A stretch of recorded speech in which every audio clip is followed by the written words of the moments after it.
¿qué tal, lectores de AF Medios? Agradecemos el favor de su atención y como todos los miércoles a las 8 de la noche, pues es un gusto poder conversar y platicar con Rubén. ¿Qué tal, Rubén? ¿Cómo estás? Muy bien, Esaú, muchas gracias, como siempre.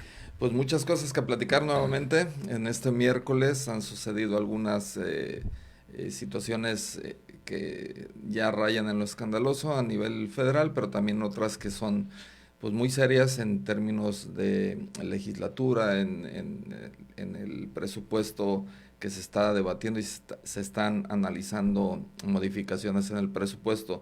¿Qué te parece si empezamos por el tema del MUNAL, esta situación que ya nos sorprende, pero sí llama mucho la atención cómo se dio este tema de el Munal? ¿Qué opinión te merece esta boda que se disfraza o que se trata de disfrazar de un evento diplomático entre México y Rumania y se da en pues uno de los museos más importantes del país? Bueno, es algo que yo cuando le di seguimiento a la noticia, a mí la verdad me dio como pena ajena, es algo que da como tristeza, porque es algo que ocurre mucho, vaya, ocurre más de lo que deberíamos creer que ocurre en el sector público, es aún. Y ocurre, vuelve a ocurrir, y parece que no se escarmienta en cabeza ajena, ¿verdad? Ya ha pasado muchas veces eso, que de repente algún funcionario le da por aprovechar la infraestructura histórica, cultural, artística de una entidad, de un municipio, del país, y se les ocurre hacer una fiesta por allí. Llámese 15 años, boda, unión libre, lo que tú quieras. Y de repente les da por hacer ahí un brindis hasta de cumpleaños, ¿no? Y creo que es algo que no debería de pasar, es algo que ya deberíamos aprender que los espacios institucionales, sobre todo los históricos, tienen un respeto intrínseco que debemos de cuidar y proteger. Aquí es más penoso porque el funcionario responsable, de apellido Borrego, que era, Sí, Martín Borrego Llorente. que era jefe de oficina de Relaciones Exteriores, que es digamos un cargo como el secretario particular de la Secretaría de Relaciones Exteriores, eh, se le antojó el Museo Nacional de Arte, que es un museo muy bello, se le antojó para celebrar ahí un brindis por motivo Una de una recepción por su recepción boda, de su ¿no? boda. Lo disfrazó como un evento diplomático porque su pareja, que es un funcionario de la embajada rumana, tengo entendido, pues se le ocurrió que podía disfrazarse como un evento diplomático entre Rumania y México, algo así. Pero a final de cuentas se cayó el tinglado, se notó. Digo, no entiendo cómo en estas alturas del siglo y en esas alturas de la presencia de las redes sociales, del uso del celular que tiene cámaras y que tiene todo, cómo se les ocurre que puede pasar desapercibido algo así. Pero bueno, es parte de la prepotencia que a veces actúan. En un lugar tan emblemático, ¿no? Pues Que sí, es prácticamente imposible, ¿no? no, es como hacerlo en Bellas Artes, o sea, digo, por favor, ¿cómo se les ocurre eso? Y digo, lo más triste del caso es que usó los correos institucionales, de lo que quedó evidencia, y todo el andamiaje institucional para solicitar ese espacio. Si él hubiera solicitado como un particular y se le hubieran otorgado y el MUNAL tuviera una estrategia de renta privada para hacerse recursos, pues igual y no hubiera pasado nada, pero lo hizo con correos institucionales y él mismo lo terminó aceptando, después de negarlo, después de decir que no fue así, que fue un evento diplomático, etcétera, etcétera. Terminó aceptándolo, terminó presentando su renuncia y diciendo que bueno, aceptaba que había hecho, que aunque era con recursos privados, había hecho un mal uso de la infraestructura institucional para un propósito privado. Y bueno, tuvo que renunciar, metió en un problema muy grande a su actual jefa, bueno, que era antes era la secretaria de Relaciones Exteriores, ahora la secretaria Sí, de ¿qué? Semarnat. de Semarnat. Y tiene un problema, ¿no? La pobre señora, porque la señora dice que pues ella se excusó, que no sabía, pero ella anduvo en la boda también. Sí, hizo el brindis también ahí. Es... Perdón, y hay que aclarar algo. Esta tentación es constante en todo el país, ¿eh? Yo recuerdo cuando fui secretario de Cultura que me llegaron algunas señoras importantes del ambiente social de Colima para solicitarme el Teatro Hidalgo para fiestas privadas o para eventos de tipo cuasi privado.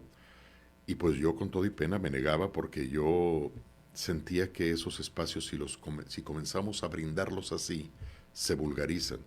Y bueno, hay que tener energía y hay que tener resolución porque pues las señoras se enojan y las personas que lo solicitan se enojan porque se les parece que es accesible, que es algo y además que no están haciendo algo malo y en su lógica es cierto, ¿no?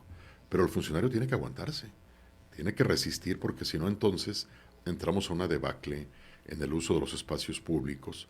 Lo mismo ocurre con Palacio de Gobierno, no debe ser usado para fiestas privadas, ni para graduaciones, ni para ninguna cosa, porque entonces vulgarizamos a las instituciones y las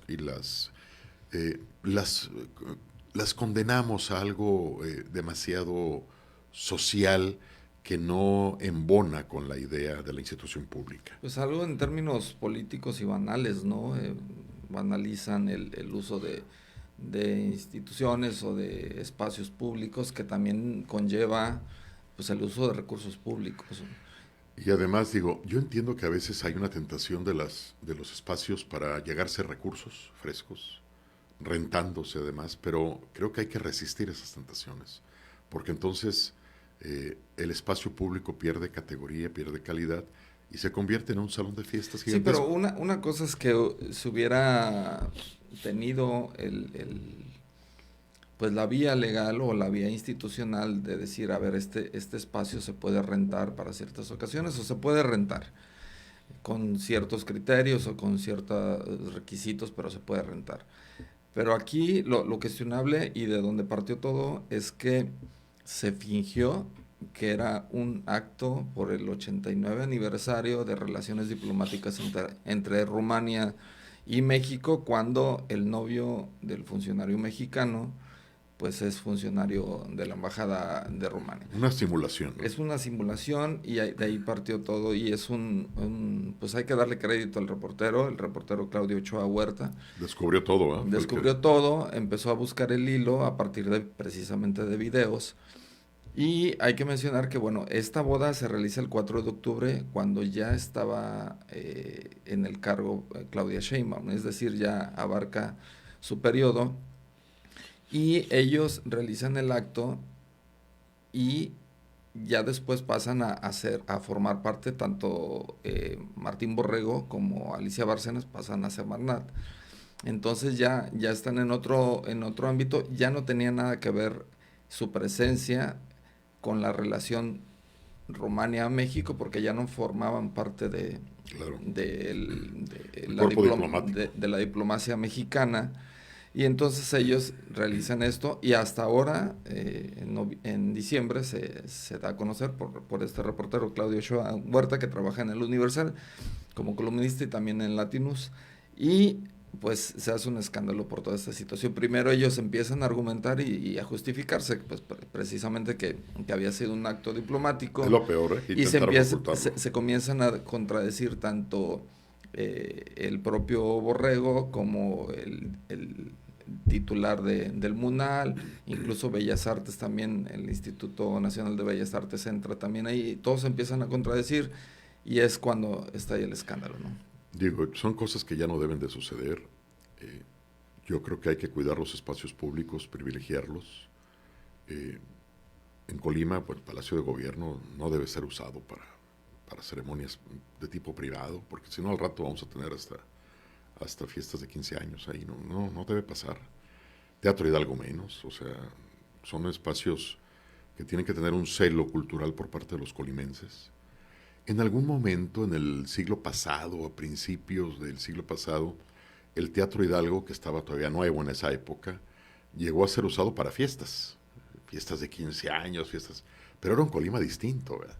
Y el Teatro Hidalgo no era el teatro, no era la joya cultural que tenemos hoy, de tipo histórico, porque es de los pocos monumentos que tenemos de emblemáticos que tienen una historia pues más de 100 años, ¿no?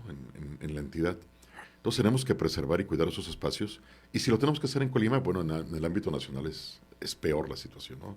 Es mucho más, hay una carga histórica y cultural mucho más acuciante allí. Pero bueno, son cosas que de veras dan como pena ajena. Y bueno, pues ahora un funcionario ya vio truncada su carrera, precisamente por no ponerse a meditar de una forma cuidadosa estas cosas. Digo, ¿qué le costaba hacer un brindis en cualquier otro lugar? Hay muchos, más en la Ciudad de México, ¿no? Hay muchísimos lugares costosos y versátiles. Sí, pero además la forma cómo lo hicieron público, publican fotos, muestran el anillo, No hay pidieron videos con el regalos. brindis. Pidieron regalos costeados en euros. Sí, claro. Sí, vi por ahí unas copias de la invitación. No, no, digo, por todo lo alto. Sí, ahora, pero Rubén, ¿por qué un funcionario, digamos, de alto nivel de la diplomacia se atreve a hacer esto? Porque Pues ya se acostumbraron a que no sí, pasa nada, a que no había sí. consecuencias, a que documentes o publiques lo que sea, nunca pasa nada. Pues leí por ahí esa interpretación, ¿no? Digo, estamos ya tan acostumbrados en los últimos años a que no pasa nada, a que podemos hacer o decir cualquier cosa y no hay un efecto legal que se empieza a hacer fácil. Esto es una expresión de la teoría de los cristales rotos, Esaú, que en algún momento lo has de haber visto en la escuela y Sí, en la claro. universidad. Cuando tú ves un lugar que se está deteriorando, ese lugar se va a deteriorar más. Si ves una casa abandonada en un barrio bonito y esa casa le empiezan a tirar basura, se empiezan a meter malvivientes, empiezan a romper los cristales, al rato esa casa arruina todo el barrio. No, Sí, no, claro. no, no, no, es solo, no se focaliza Así el es. deterioro en un lugar. Hay un efecto de contagio. Y entonces eso es lo que está ocurriendo. Cuando tú no respetas la ley y no tienes un procedimiento de cuidado en el servicio público en algo, pues al rato se van a multiplicar los casos así porque los subordinados van a decir, bueno, si mi jefe lo hace, pues o mi jefe lo hace, pues yo también. No, y además Y ocurre con la corrupción también y con todo. su jefa en Relaciones Exteriores, Alicia Bárcenas, en ese momento, y ahora su jefa en Semarnat estaba presente. O sea, Sí, sí, sí. Para ellos no estaba mal. Y ocurre este efecto de contagio que creo que nos está pegando en todos los ámbitos de Saúl y que tenemos que tener cuidado con él. Tenemos que comenzar a detener esta vorágine de hacer las cosas y no pasa nada. Porque eso de que, no, ¿para qué respetamos la Constitución? No tiene caso, hombre. Al cabo los del pasado lo hicieron peor. No, no, no. Y vamos generando todo un ambiente de deterioro y estamos rompiendo los cristales de la vida pública mexicana. Y al rato pues todo el mundo los empieza a romper los cristales y al rato nadie respeta la ley, ni la Constitución, ni nada. ahora, aquí hay dos cosas que me llaman la atención. Una, en términos informativos, en términos periodísticos, me parece que Claudio Ochoa ya nos da un parámetro de cómo tiene que funcionar la prensa en este momento, ¿no? Ya no podemos acudir a los institutos de transparencia, a los institutos de información. Ahora el trabajo periodístico va a ser así. Seguir las líneas como antes, como se hacía antes de los institutos de Así transparencia, es. y seguir la línea y empezar a buscar información de manera eh, primero escueta y ya después tratar de corroborarlo. El reportero presentó todos los ángulos, prácticamente amarró bien Sí. la nota, no hubo manera de que se echaran para atrás. Esa es una. No, y además, perdón, y lo hizo dosificado. Sí, Me claro, da la impresión que ya tenía toda la información, pero claro, empezó a sí, aventarla para ver qué contestaban. Y claro. cayeron. Empezaron a caer por un lado y por Y otro. luego hasta que les aventó la información definitiva, ya no pudieron decir nada. Y creo que esto es como tú lo dices, esto es un gran ejemplo para el periodismo, porque el periodismo debe ser realmente el cuarto poder. Debe ser el poder que frene. Si los poderes republicanos están fallando y están subordinados, bueno, el cuarto poder tiene que sacar la casta y comenzar a denunciar ese tipo de cosas, ¿no? Pues es la premisa del periodismo, vigilar Así es. los hechos públicos y vigilar al poder, ¿no?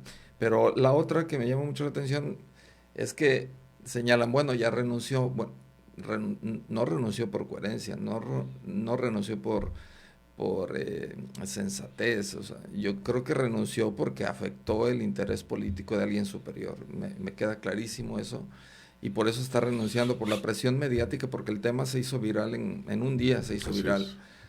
y sobre todo en esta época política o en esta era política de la 4T, donde tanto se pregona que no hay influyentismo, que no hay corrupción, que no hay amiguismos, que eso quedó en el pasado y surge esta situación. Yo creo que hasta de presidencia han de haber dicho, exígele la Claro. renuncia, ¿no?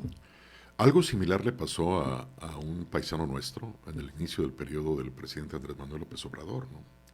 que celebró una boda muy elegante en Puebla, Sí, muy elegante, muy cara, nada más que ahí no afectó nada de patrimonial.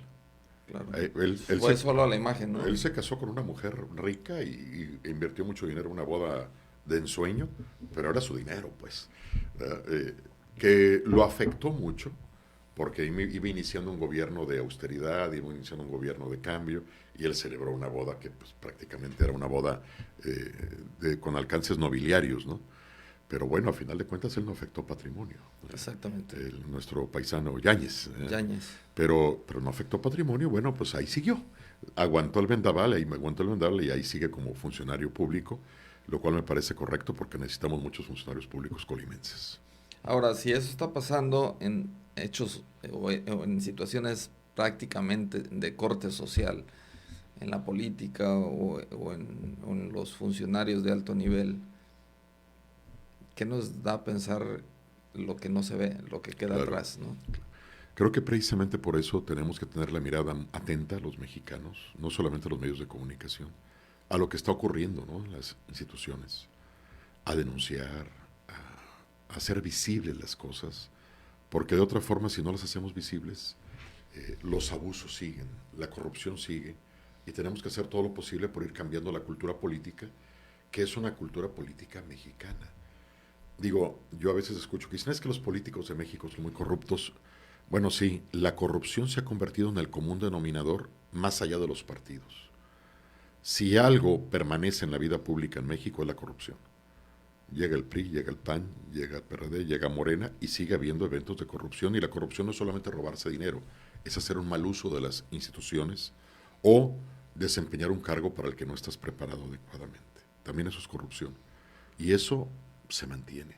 ¿Por qué existe en la clase política, independientemente de los partidos, esta noción de transgresión del orden legal? ¿Por qué? Pues porque a lo mejor la sociedad mexicana lo tolera y lo permite. Y entonces, si no cambiamos esa cultura política de la sociedad, si no lo hacemos nosotros cambiando nosotros mismos, pues poco vamos a poder hacer para cambiar a las instituciones. Sí, el tema de la corrupción es un tema que abarca a los dos niveles, o sea, tanto gobiernos como sociedad. Pero yo creo que el tema el gran problema de México es la voluntad, la falta de voluntad de hacer las cosas. Porque la corrupción surge cuando tienes que solucionar un problema por no haber hecho lo que tenías que hacer cuando tenías que hacerlo, ¿no? Entonces surge ahí la corrupción para solucionar problemas que Así te es. pudiste evitar haciéndolo. Y yo creo que los mexicanos podemos hacerlo porque si tú te fijas, cualquier mexicano que cruza la frontera de manera automática respeta las normas, las leyes. Claro, totalmente. Somos unos modelos en otros países, ¿no? Exactamente, ¿no? Entonces yo creo que el gran problema de México, además de la corrupción, yo creo que hay algo más primario que es la falta de voluntad de hacer las cosas cuando tenemos que hacerlas, ¿no? Y eso genera un círculo, una bola de nieve y que nos Así tiene es. donde nos tiene, ¿no? Así es, así que tenemos que comenzar a cambiar nosotros mismos para poder cambiar a las instituciones, ¿no?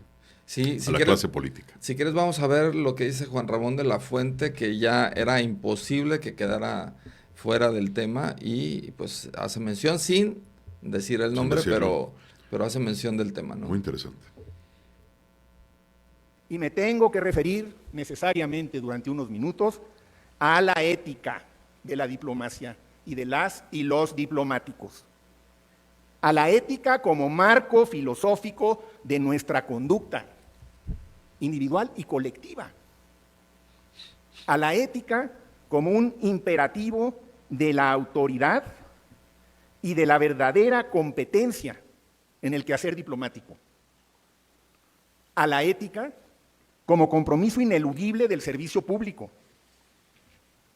A la ética como mecanismo de evaluación para la promoción y para la permanencia en el servicio diplomático.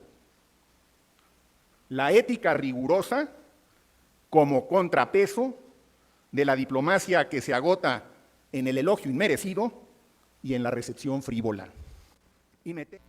Pues hace referencia a la ética, ¿no? Sí, y bueno, qué bueno que apareció por fin Juan Ramón de la Fuente. Estaba totalmente escondido, Desaparecido, ¿no? ¿no? Estaba fuera de foco, a pesar de que ha habido momentos importantes ahorita de reflexión, de toma de posición, frente a acontecimientos de la política exterior, da la impresión que la presidenta Sheinbaum está manejando la política exterior desde las conferencias matutinas. Sí. ¿Cómo se llaman? Ya no se llaman mañaneras. Bueno, nunca se llamaron mañaneras, se les decía así. No sé cómo se llaman, pero las mañaneras de la presidenta. Y mira qué diario la vemos. Pero, bueno, es que en realidad el nombre son muy técnicos, pero son las mañaneras. Pero daba la impresión de que la presidenta estaba manejando la política exterior desde ahí, lo cual me parece muy delicado, porque la política exterior no puede manejarse en comentarios de periodistas y de reporteros. Sí, y cómo ve a Trump, o sea, se pueden cometer muchos errores. Muchos errores. Y yo no veía que Juan Ramón de la Fuente empezara a hacer algo más propio de la política exterior. Bueno, aquí tuvo que intervenir por una boda, pero bueno, ya empezó a salir al ámbito público, mencionando a la ética. La ética y la moral son algo que si no se atienden con convicción se convierten en palabras huecas, ¿verdad? Decía un antiguo político de la época por revolucionaria, Gonzalo N. Santos, de San Luis Potosí, decía que la moral es un árbol que da moras, ¿no? Sí. Entonces, bueno, si no atendemos la ética con su sentido real, pues se convierte en palabrería filosófica, ¿no? Entonces la ética aquí debe volverse un asunto de acatamiento, y qué bueno que la está mencionando el secretario. Sí, finalmente, ¿no?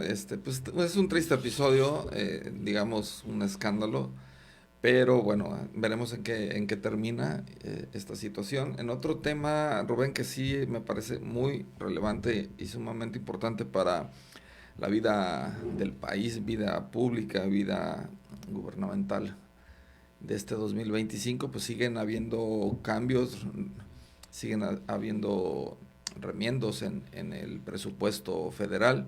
Se anunciaron, pues ya prácticamente desde ayer, hoy, están realizando debates en el Congreso para hacer algunos ajustes al presupuesto.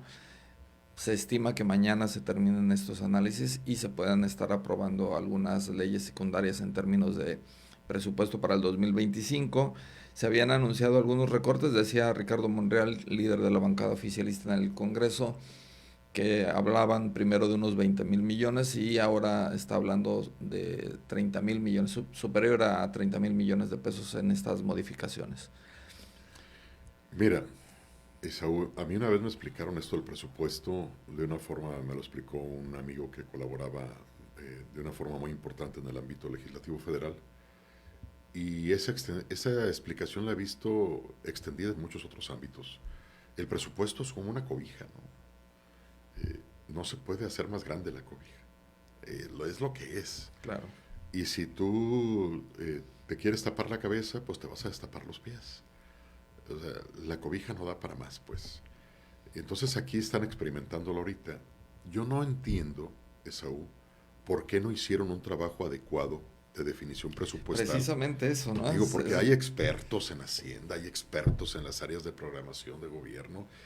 La Cámara de Diputados tiene un instituto de estudios financieros, o sea, ¿por qué no se pusieron a trabajar adecuadamente en el presupuesto para no tener que estarle haciendo remiendos después? Digo, no quiere decir que esto es la primera vez que ocurre, se ha ocurrido muchas veces. Las famosas misceláneas fiscales, etcétera, son intentos de adecuación a algo que se hizo mal. Pero en este caso, en el caso presupuestal, son demasiadas los ajustes, es demasiado el monto para tenerlo que hacer apenas pasando unos días de la aprobación del presupuesto. Sí, claro. Digo, son 30,000 millones de lo que está diciendo Monreal. Me parece que a mí me daría pena como legislador decir, oigan, vamos a tener que reasignar, porque ahora, la reasignación está dirigida claramente con un criterio de debilitamiento institucional.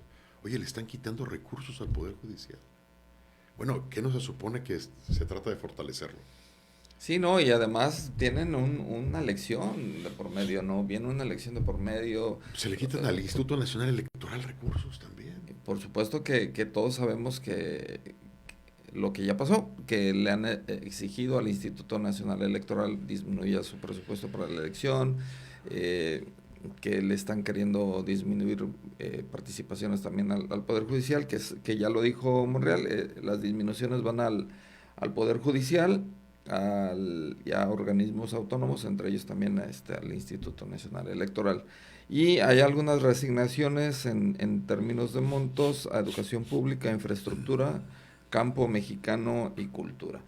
Pero bueno, ¿qué nos deja como enseñanza esto? Pues que no tenían el análisis completo, ¿no? A la hora de la aprobación del presupuesto. Claro. Ahora, no entiendo por qué se dejó fuera salud. Porque salud está requiriendo grandes recursos. Salud, seguridad. O sea, y se le está mandando, digo, yo no digo que las otras materias sean menos importantes, infraestructura, carretera, etcétera, campo y cultura. Pero bueno, está salud y seguridad, que estaban enfrentando serios problemas de tipo financiero las instituciones de salud, muchas carencias, etcétera. No sé qué criterio que están usando, la verdad. Me parece inexplicable todo esto. Lo que sí me parece muy grave, además, es que se le quiten recursos al Poder Judicial, porque se supone que lo estamos queriendo fortalecer, o esa es la dinámica, o esa es la retórica para el siguiente año, y ahora se le quitan recursos. ¿Cómo va a funcionar? Va a enfrentar un proceso de renovación, que es un proceso muy discutido, Sí. que lo puede debilitar, y aparte le quita recursos. O sea, quiere decir que estamos enfrentando un sinsentido, un absurdo. No, entre otras cosas, pues los cuestionamientos que hay para esta nueva, pues digamos, el andamiaje que están conformando para el Poder Judicial en el 2025, incluso salieron las listas de cómo estaban conformando y se repetían nombres tan risibles como Jorge 1, Jorge 2, Jorge 3, así los ponían en la lista para, Ah, sí, sí, fue muy o sea, vergonzoso. Se ve un proceso hecho desasiado. cuachalote. Me gusta la palabra cuachalote aquí que usamos mucho en Colima. Es un proceso muy, muy poco cuidado. Eh, yo no entiendo cómo se atreve una instancia de control a presentar listados así. Digo, primero lo revisas, ¿no? O sea, ¿de qué se trata? Eh, para que cuando tú presentes las cosas se vea que hay pulcritud, ¿no? Sí, un nombre que decía Jorge, Jorge, Jorge, o sea, en lugar de apellido le repitieron el Jorge. Es un dices, aspirante al Poder Judicial, o sea, digo, ya te imaginarás cómo va a estar la selección, que es precisamente lo que nos da una idea, y ellos no tuvieron el cuidado de preservar un orden pulcro para que se viera seriedad en los procesos de selección. Entonces, pero ahora volviendo al tema de los recursos y estos reajustes que están haciendo, parece que ya es una tónica, que siempre que se aprueba algo ya tenemos que esperar un remiendo ahí, un reajuste, un acomodo, una justificación, un borrón y cuenta nueva. Pero me llama mucho la atención que en este caso el Poder Legislativo, en lugar de también unirse a esa reducción, pues va a tener 680 millones de pesos más para el 2025. Es decir, el recorte llega para todos los demás, pero para los legisladores sí, está aumentando, ¿no? que se haga la voluntad del Señor, pero en los predios vecinos, ¿no? Sí. En los bueyes de mi compadre. En los bueyes de mi compadre, el dice el sabio dicho, refrán. ¿no? Y bueno, creo que también aquí el Poder Legislativo debió haber dado muestras de grandeza. Y una muestra de grandeza es decir, a ver, vamos a hacer recortes, pero también nos vamos a sacrificar nosotros. Pero no lo hacen. Digo, es un mínimo un gesto político mínimo, ¿no? Cuando menos no te lo subas, Sí. Mantente con con el que tenías, ¿no? Digo, y además te verías elegante, te verías Y bien. además no es poquito, son 680 millones. No, nosotros sí nos subimos para nuestras dietas, para nuestros gastos, para todo lo demás. Y los demás, pues, Sí, claro. que se hagan bolas, ¿no? No, muy mal, muy terrible. Yo creo que hay que hacer una seria revisión de lo que está pasando en el ámbito legislativo y del profesionalismo con el que deberían estar haciendo las cosas. Sí, esperemos mañana, seguramente ya sabremos a qué análisis llegaron, cuál fue el análisis que hicieron, cuáles son las conclusiones y finalmente cuánto se va a reacomodar o recortar en algunos rubros, ¿no? E insistamos, es algo que hemos repetido mucho aquí en Focus, eh, son muchos diputados y muy pocos trabajan y analizan, piensan. Se supone que el poder legislativo es un poder de pensamiento, deliberativo, precisamente para llegar a decisiones sensatas. Pero si tienes muchos legisladores que no piensan y que solamente acatan línea, pues quiere decir que a veces vienen los errores desde arriba y los demás acatan la línea y siguen reproduciendo los errores. Y eso no nos sirve para nada al país, ¿no? Así es, pues gracias Rubén por estar Muchas otra gracias. vez este No, miércoles muchas gracias. en Focus, y agradecemos mucho el favor de su atención por habernos acompañado en esta noche de Focus. Nos vemos el próximo miércoles a las 8 de la noche.